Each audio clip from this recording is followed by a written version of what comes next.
What's up, JP in the house. Oh, there goes a train. It's the JR line right there.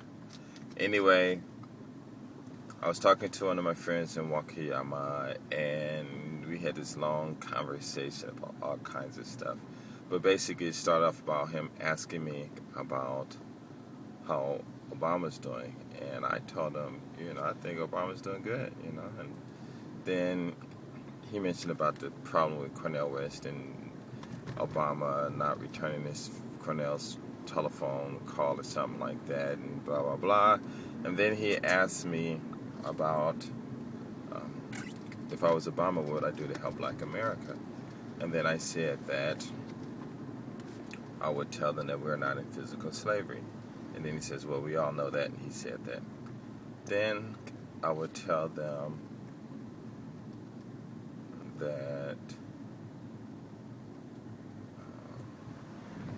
then I would build 2-year colleges that are easily accessible by every Black person and no matter what neighborhood they're in. So if you had to build 2 or 3 so they can get to them, then that's what I would do. And I will hire teachers who are dedicated to doing their work and pay them well for it. And of course they would be tested in everything. Their vocabulary, the way they address the kids, their talking, their attitudes, all of that stuff will be tested. Whoever failed don't get the job. Eventually you'll find people who will. And if you don't, then you have to train people on how to teach people how to interact with people and stuff like that. And I would do that because a lot of people don't know how to interact with others. And he says, well, he's allocated or something, a lot of money for this and that. And then I said, then what I would tell everybody is that even though we're not in physical bondage, we are in some kind of bondage, and I believe it's emotional bondage. And we have to get rid of these abstract words, stop using them when we don't have to, when they're not needed, or when they're not needed. And words like confidence and security and faith and stuff like that. And then he just automatically attributed faith to religion, and he just went off. And by the time the conversation ended, we were in Spain and stuff, right? So, but anyway, I want to tell this story that I eventually got a chance to tell after we came back to Japan from Spain. And this is my example of how the words faith, confidence, insecurity, and things like that really have no place in a lot of things that we do. And this is my story. There's a Black man, he's in a house with his Black son or his Black daughter. And the reason I'm saying Black is because I'm talking to my people, but it does apply to everyone else. So, but I just love Black people, and I love talking about Black people. And I think we're very beautiful, very interesting people. But I think everyone else is also, but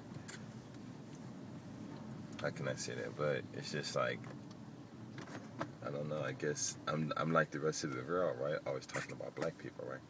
Anyway, so the father comes home and says, Father, I have a test next week, and I have confidence I'm going to pass the test. And the father looks over to the son and said, what did you say?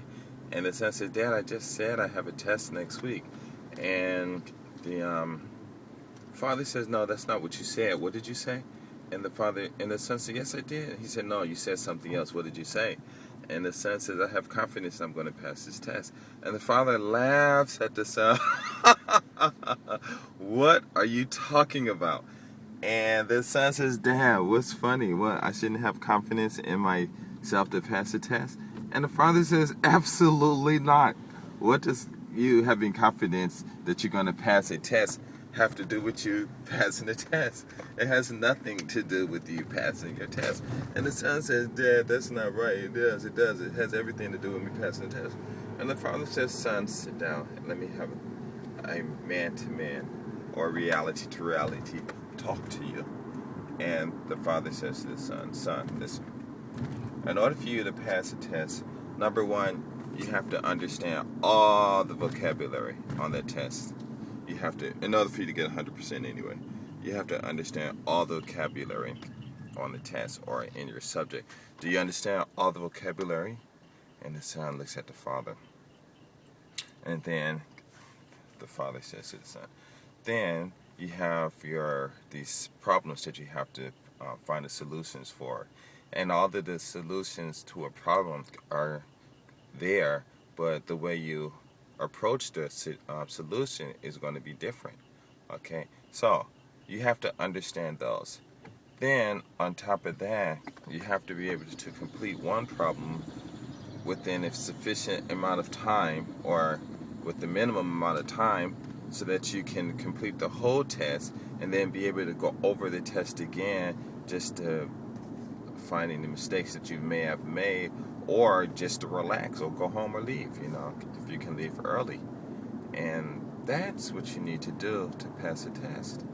And the son says, okay, I understand what you're saying. And then the father says to the son, now, in everything I said, what does confidence has to do with you passing your test? And the son says, absolutely nothing. It has nothing to do. And then with me passing the test, and the father says, exactly. So, that's why I'm asking you, what did you say? And then the son says, well, I guess I was just dreaming or hoping that I would pass this test by some miracle. And the father laughs at the son. No, it's not going to happen like that. You have to know the vocabulary. You have to practice. You have to do all the things that you know you need to do in order to pass this test. This test is not going to be given to you by anyone else other than yourself. And the only way you're going to be able to do well on the test is for you to practice. Now, have you practiced the problems on the test? Have you looked at every solution that is possible? When you have a problem, you have to look at all the solutions, all the ways you can approach problems, and there will be those are what you need to understand. And what I was saying about the vocabulary is, if you understand the vocabulary, if you truly understand the vocabulary and what the problems are, what the questions are asking you to solve, then you'll know how to approach the answer. Unless it's just a problem there, like 1 + 1 and 5 × 5, and of course, there's many ways you can approach it. However you want to do it, that's up to you. But most tests, they're going to tell you, hey, da da da da da da da da da, and they're going to have some vocabulary in it, and you're going to have to understand the vocabulary and then approach it. Now, I don't know what you're doing on your test, whatever, fine, but whatever section you are working on, you have to understand and be able to solve all the problems using all the techniques that are provided to you by the book, and you have to understand the vocabulary and understand which way to approach solving the problem.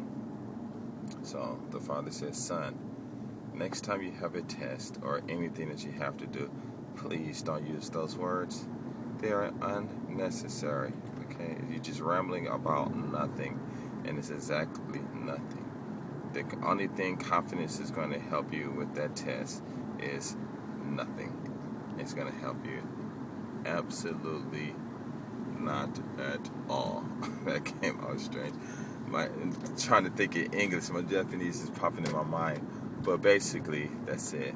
Okay, and the name of these series I want to start, of course, you've seen it, How to Wake Up Black Man, Black Woman, and to whomever else it applies. I'm out. Peace.